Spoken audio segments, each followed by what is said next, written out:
Assalamualaikum warahmatullahi wabarakatuh. Halo teman-teman, apa kabar semuanya? Semoga kalian sehat walafiat, banyak rezekinya dan dimudahkan Allah Subhanahu wa taala dalam segala urusannya. Amin ya rabbal alamin. Oke teman-teman, hari ini kita akan membahas jejak perjalanan Sunan Gunung Jati yang mengubah sejarah Cirebon dari putra Mekah hingga pendiri Kesultanan Cirebon. Bayangkan kita kembali ke abad 15, jauh sebelum Cirebon seramai sekarang. Tidak ada kendaraan bermotor, tidak ada lampu kota, dan tentu belum ada hiruk-pikuk industri modern. Cirebon waktu itu hanyalah sebuah desa kecil bernama Caruban. Tapi jangan salah, Caruban bukan desa sembarangan, letaknya strategis di tepi laut. Pelabuhannya ramai disinggahi kapal-kapal dagang dari Tiongkok, dari Malaka, dari Gujarat, bahkan dari Arab. Mereka membawa rempah, kain, dan barang-barang mewah, lalu menukar dengan beras, garam, serta hasil bumi dari tanah Sunda.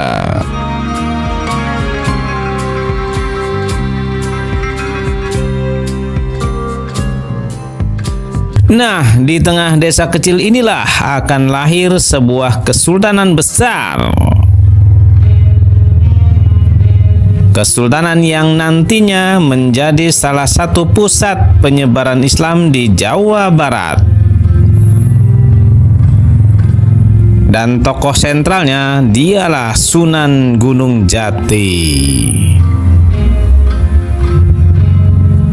Sunan Gunung Jati lahir sekitar tahun 1448 Masehi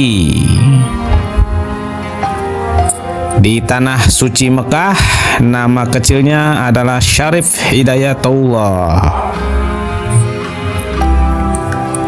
Ayah beliau, Syarif Abdullah Umdatuddin, adalah seorang bangsawan keturunan Arab.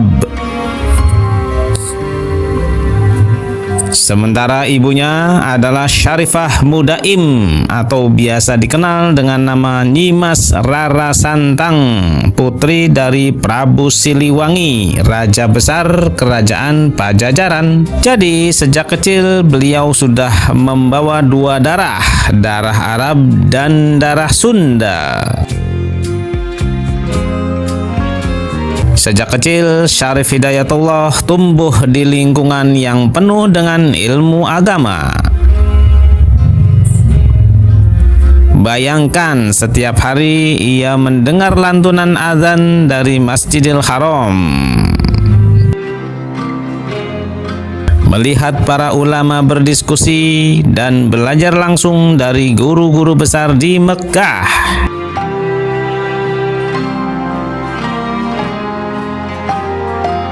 Tak puas sampai di situ, beliau pun merantau belajar ke Mesir, ke Persia, hingga ke Pasai yang waktu itu menjadi pusat Islam di Nusantara. Dari perjalanan itu, beliau menguasai banyak hal, di antaranya tafsir Al-Quran, hadis, fikih, tasawuf, bahkan ilmu politik. Ilmu yang beliau dapatkan sangat berguna ketika kembali ke Nusantara. Setelah sekian lama menimba ilmu, Syarif Hidayatullah akhirnya kembali ke tanah leluhurnya, tanah Sunda. Beliau tiba di sebuah pelabuhan kecil bernama Caruban. Saat itu Caruban dipimpin oleh seorang tokoh bernama Ki Gedeng Tapa. Desa ini sederhana, tapi pelabuhannya ramai. Orang-orang datang bukan hanya untuk berdagang, tapi juga untuk bertukar budaya dan pengetahuan. Ada satu tokoh penting lain di Caruban, yaitu Pangeran Cakrabuana, paman dari Syarif Hidayatullah. Dialah yang pertama kali memimpin Caruban dan memperkenalkan Islam kepada penduduk setempat. Ketika Syarif Hidayatullah tiba, Pangeran Cakrabuana menyambutnya dengan hangat. Beliau melihat keponakannya ini memiliki ilmu agama yang dalam, wawasan luas, dan jiwa kepemimpinan yang kuat. Maka pada tahun 1479 Masehi, Pangeran Cakrabuana menyerahkan tampuk kekuasaan kepada Syarif Hidayatullah, keponakannya. Dan dari sinilah berdiri sebuah kerajaan baru, Kesultanan Cirebon. Bayangkan suasana saat itu, dari sebuah desa pelabuhan kecil kini berubah menjadi pusat pemerintahan Islam yang kuat. Oke teman-teman, sebelum lanjut ceritanya, yang belum subscribe boleh subscribe dulu ya, kalau sekiranya akun ini bermanfaat buat kalian semua. Dan jangan lupa aktifkan lonceng notifikasinya juga, supaya kalian mendapatkan notifikasi di HP kalian masing-masing pada saat akun ini upload video terbaru. Akun ini selalu membahas informasi sejarah dan hiburan. Oke, kita lanjut ke ceritanya. Sunan Gunung Jati dikenal sebagai seorang wali yang lembut dan penuh kebijaksanaan. Beliau tidak pernah memaksa orang untuk memeluk Islam. Sebaliknya, beliau menghargai budaya setempat, lalu memasukkan nilai Islam ke dalamnya. Karena pendekatannya yang damai, banyak orang Sunda yang kemudian menerima Islam dengan hati terbuka. Beliau tidak hanya berdakwah di Cirebon, beliau juga menyebarkan Islam ke Banten, Sunda Kelapa yang kini menjadi Jakarta, bahkan sampai wilayah pedalaman Jawa Barat.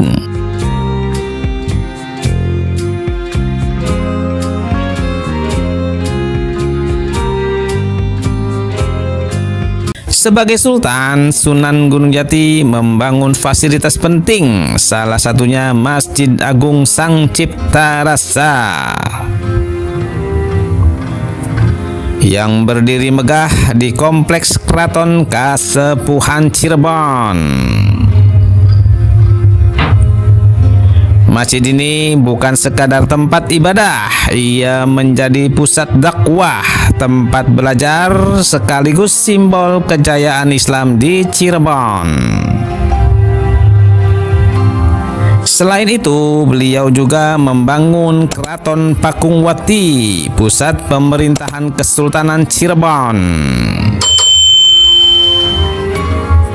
Keraton ini menjadi tempat berkumpulnya ulama, pedagang, dan tokoh masyarakat. Dari sinilah lahir keputusan-keputusan penting yang membawa Cirebon ke masa kejayaan. Sunan Gunung Jati paham betul bahwa sebuah kerajaan tidak bisa berdiri sendiri. Maka beliau menjalin hubungan dengan kerajaan-kerajaan lain. terutama Kesultanan Demak di Jawa Tengah dan Kesultanan Banten di sebelah barat. Dengan aliansi ini, Cirebon menjadi lebih kuat baik secara politik maupun ekonomi. Hubungan diplomatik ini juga mempercepat penyebaran Islam di wilayah Jawa. Cirebon punya posisi yang sangat strategis di tepi pantai utara Jawa, dekat dengan jalur perdagangan internasional. Sunan Gunung Jati memanfaatkan kondisi ini dengan sangat baik. Pelabuhan Cirebon berkembang pesat, kapal-kapal dagang dari berbagai negeri datang membawa rempah-rempah, sutra, keramik, dan barang-barang berharga. Sebagai gantinya, mereka mendapatkan beras, garam, kayu, dan hasil bumi Nusantara. Ekonomi Cirebon maju pesat, dan dengan kemajuan ekonomi ini, rakyat pun hidup lebih sejahtera. Sunan Gunung Jati wafat pada tahun 1568 Masehi. Beliau dimakamkan di Gunung Sembung yang kini dikenal sebagai Kompleks Makam Sunan Gunung Jati. Hingga hari ini, makam beliau tidak pernah sepi dari peziarah. Orang datang dari berbagai daerah membawa doa sekaligus mengenang jasa beliau dalam menyebarkan Islam. Warisan beliau bukan hanya berupa bangunan bersejarah, tapi juga nilai-nilai Islam yang damai, tradisi budaya yang kaya, dan sistem pemerintahan yang adil. Cirebon hari ini dikenal sebagai kota budaya dengan campuran Sunda, Jawa, Arab, dan Tiongkok. Semua itu adalah jejak dari visi besar Sunan Gunung Jati. Kisah Sunan Gunung Jati bukan hanya kisah tentang seorang sultan atau seorang ulama. Ini adalah kisah tentang bagaimana ilmu, kebijaksanaan, dan keteguhan hati bisa mengubah sebuah desa kecil menjadi pusat peradaban. Beliau mengajarkan kita tentang pentingnya berdakwah dengan kelembutan, tentang bagaimana membangun negeri dengan keadilan, dan tentang bagaimana menjaga budaya sambil tetap membawa perubahan. Hingga hari ini, nama Sunan Gunung Jati tetap harum. Beliau bukan hanya milik Cirebon, tapi juga milik seluruh Nusantara. Terima kasih telah menonton video ini. Jangan lupa untuk like, comment, share, and subscribe. Dan jangan lupa juga klik lonceng notifikasinya agar pada saat akun ini upload video terbaru, kalian akan mendapatkan pemberitahuan atau notifikasinya. Jadi kalian tidak akan ketinggalan kisah menarik lainnya tentang sejarah dan budaya Indonesia.